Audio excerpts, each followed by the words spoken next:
பூ. அம்மா ஏதோ கட்டுரை படித்துக் கொண்டிருந்தாள். மோப்பக்குழையும் அனிச்சம். மோந்து பார்த்தால் கூட அனிச்சம் பூ வாடிவிடுமாமே, அத்தனை மென்மையானதா?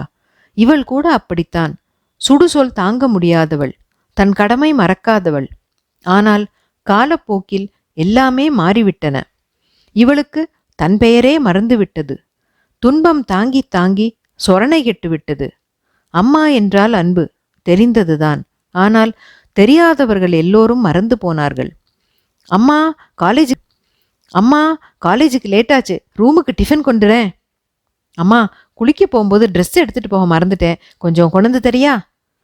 மகனும் மகளும் ஏவலிட இவள் வேலைக்காரியாய் ஓடிய நாட்கள். அம்மா எங்க? இவ பாட்டுக்கு பேசிக்கிட்டு இருப்பா. எனக்கு டை சரியாவே கட்ட வராது, இன்னைக்கு போர்டு மீட்டிங் வேற இருக்கு. கணவர் பங்குக்கு அவர் கட்டளை. வாழ்வில் 24 மணி நேரம் இருந்தும் இன்னும் தேவைப்படும் பல மணித்துளிகள். இயந்திர வாழ்க்கை. பழக்கப்பட்டு போனாள். பழக்கம் வழக்கமாகி அதுவே வாழ்வாகி போனது. இவளும் பட்டதாரிதான். திருமணத்திற்கு முன்பு வரை அலுவலகம் சென்றவள்தான். சுற்றிலும் உறவு சூழ நின்றவள்தான். அத்தனையும் ஒரு நொடிக்குள் மறைந்து போனது. தந்தை இறந்த பிறகு, வாங்கிய கடனுக்கு வீடு அடமானம் போன பிறகு, தாய் மறைந்த பிறகு, 2 குழந்தைகளுக்கு தாயான பிறகு, மீண்டும் வேலைக்கு போக கணவன் தூண்டிய பிறகு, இவள் மென்மைகள் மறைந்து போனது நிஜம். சாப்பாட்டு தட்டை கணவன் வீசும்போது தானும் இந்த உறவுகளை வீசி எறிய மனம் விழைந்தாலும் தாய்மை தடுக்கும். கடமைகள் வழிமறிக்கும். பள்ளி செல்லும்போது தன் அறையை அவலமாக்கி மகள் பள்ளி கிளம்பினாலும், எக்ஸ்கர்ஷன் போக மகன் காசு கேட்டாலும், ஏன் இந்த மாசம் சேலரி குறையுது என்று கணவன் கேட்டாலும், துடித்த உள்ளமும் கொதித்து எழுந்த கோபமும் நாளடைவில் நலிந்துதான் போய்விட்டன. இவள் அனிச்சம் மலரல்ல, அம்மா என்கிற ஒரு எந்திரம். இவள் மனம் மென்மையானது அல்ல, துன்பங்களையும் அவமானங்களையும் தாங்கி இறுகிப்போன இதயம். இவள் வீட்டில் பாதுகாப்பாக வளர்க்கப்படும் அழகு செடி அல்ல, காட்டில் மழை நீரிலும் வளரக்கூடிய காட்டுச் செடி, கள்ளிச்செடி. இதை பற்றி யார் கவலைப்பட போகிறார்கள்? இவள் புண்ணுக்கு மருந்தில்லை. இவள் கண்ணீர் துடைக்க கைக்குட்டைகள் இல்லை. வான வீதியில் பறக்க நினைத்தவளின் இறக்கைகள் வெட்டப்பட்டு விட்டன.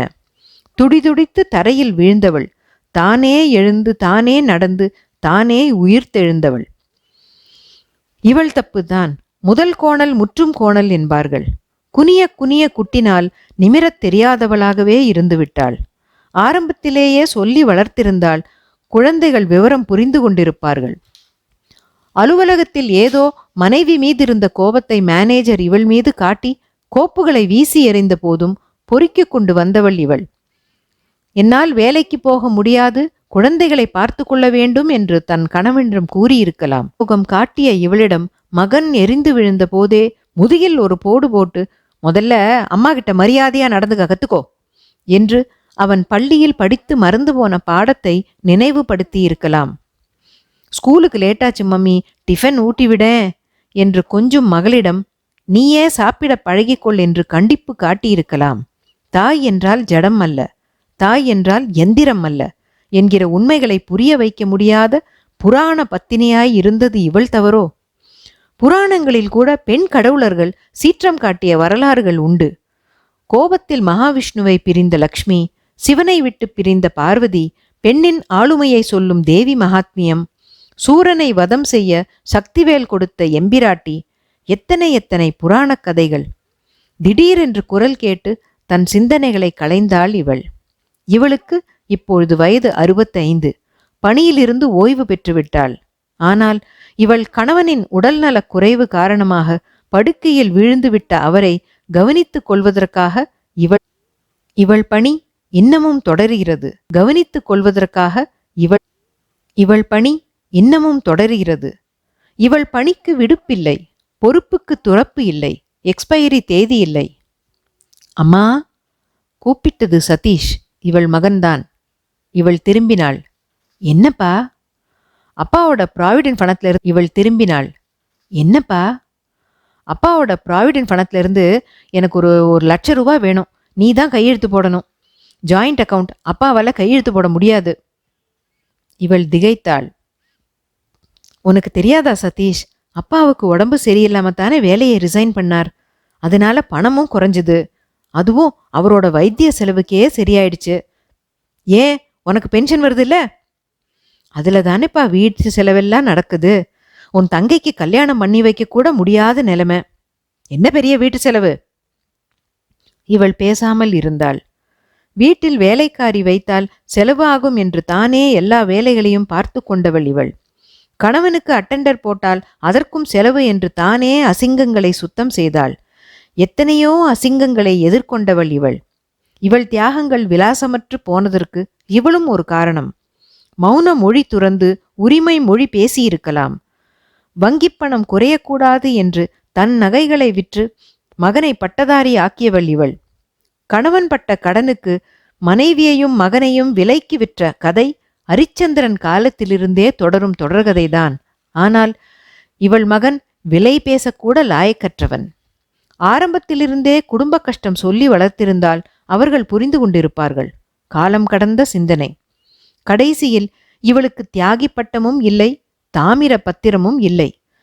சில தவறுகளுக்கு மன்னிப்பில்லை. இது இவளே தனக்கு வழங்கி கொண்ட தண்டனை. வேறு வழியில்லை, அனுபவித்துத்தான் தீர வேண்டும். தவறி விழுந்த விதைகள் கூட மரமாக முளைத்து விடுகின்றன. ஆனால் தடுக்கி விழுந்த இவர்களால் தலை நிமிரவே முடியவில்லை. விதையானாலும் வினையானாலும் ஒரு நாள் அறுவடை நிச்சயம். பிடுங்கிக் கொள்ளாத குறையாக வங்கிக் கணக்கிலிருந்து பணத்தை எடுத்து விட்டான் சதீஷ். அப்போது கூட மகள் செல்போனில் எதையோ நோண்டிக் கொண்டிருந்தாள். தன் சிநேகிதிகளுடன் சிரித்து பேசிக் கொண்டிருந்தாள். அடுத்த செல்போன் மாடல் எப்பொழுது லான்ச் செய்வார்கள் என்று கேட்டுக்கொண்டிருந்தாள். படுக்கை அறையிலிருந்த இவள் கணவன் குளறியபடி கூப்பிட்டது கேட்டது. ஸ்ட்ரோக் வந்ததிலிருந்து சரியாக பேசக்கூட முடியவில்லை. கண்ணீர் துடைத்து சிரித்தாள். ஒண்ணுமில்லைங்க, சதீஷ் ஏதோ ஆபீஸ் வேலையா வெளியூர் போறானா, அதான் சொல்லிட்டு போக வந்தான். பெரியவரின் விழிகள் நிச்சலனமாக இருந்தன. வாழ்வில் ஏதாவது ஒரு குறை இருந்தால் ஒரு நிறைவு இருக்கும். வாடாமல்லிக்கு வண்ணம் உண்டு, வாசமில்லை. குயிலுக்கு குரல் உண்டு, அழகில்லை. மயிலுக்கு தோகை உண்டு, ஆனால் குரல் இனிமையில்லை. ஒரு குறையை தந்த கடவுள் இன்னொரு நிறைவை தந்திருக்கிறான். ஆனால் இவளுக்கு எல்லாமே குறைகள்தான். ஆனாலும் குறையொன்றுமில்லை என்று வாழ பழகி கொண்டாள். அன்று பெரியவருக்கு சுவாசம் முட்டியது. மூச்சுவிட சிரமப்பட்டார். அவசரமாக ஆம்புலன்ஸை வரவழைத்து மருத்துவமனை எடுத்து கொண்டு போய் வெண்டிலேட்டரில் போடும்படி ஆகிவிட்டது. ஏகப்பட்ட செலவு. யாரிடம் சொல்லி அழுவாள்? இவள் துன்பங்களை பகிர உணர யாருமில்லை. ஐசியூவின் வாசலில் ஐக்கியமானாள். வியாதிக்கார கணவன், பொறுப்பில்லாத மகள், ஈட்டிக்காரனான மகன். இதில் எந்த மர நிழலில் இவள் தங்கி இளைப்பாறுவாள்? என்றும் இவள் தனிதான். ஆஸ்பத்திரியில் இனி பலனில்லை, வீட்டுக்கு எடுத்து போய் விடுங்கள் என்று கூறிவிட்டார்கள். நீண்ட நாட்களாக இவள் கணவருக்கு சிகிச்சை அளித்த டாக்டர் இரக்கத்தினால் கூறினார், வெண்டிலேட்டரோடையே அனுப்புறேன், நீங்க அதை எடுத்தா உயிர் பிரிஞ்சிடும். ஆஸ்பத்திரியில உயிர் போயிட்டா ஏகப்பட்ட ஃபார்மாலிட்டிஸ் இருக்கு. அதனால அவரை இப்படியே எடுத்துட்டு போயிடுங்க. தன் கணவன் என்கிற உயிர் பறவை தன் கூட்டை விட்டு பறக்க நேரம் எதிர்பார்த்து காத்திருந்த சமயம் உடலை மட்டும் சுமந்து வீடு வந்தபோதுதான் அந்த தகவல் வந்தது. சதீஷ் தன் அலுவலகத்தில் கையாடல் செய்த காரணத்தினால் பிடிபட்டு கைது செய்யப்பட்டு சிறையில் அடைக்கப்பட்டிருக்கிறான். அவனை ஜாமீனில் எடுக்க வேண்டும். அழுவதைத் தவிர வேறு வழி தெரியவில்லை. இன்னும் சற்று நேரத்தில் கழட்ட வேண்டிய திருமங்கல்யத்தை கழட்டினாள். சில கடைக்காரர்கள் வாங்க மறுத்தனர். எப்படியோ விற்று காசாக்கி வக்கீல் ஏற்பாடு செய்து மகனை ஜாமீனில் அழைத்து வர ஏற்பாடு செய்துவிட்டு காத்திருந்தாள். சதீஷ் வருவான். வெண்டிலேட்டர் டியூபை கழற்றி பெரியவரின் உயிர் பிரியும் அந்த நேரம் தாங்க முடியுமா? வாழ்க்கை ஒரு பயணம். யார் விட்டுச் செல்வார், யார் உடன் வருவார் தெரியாது.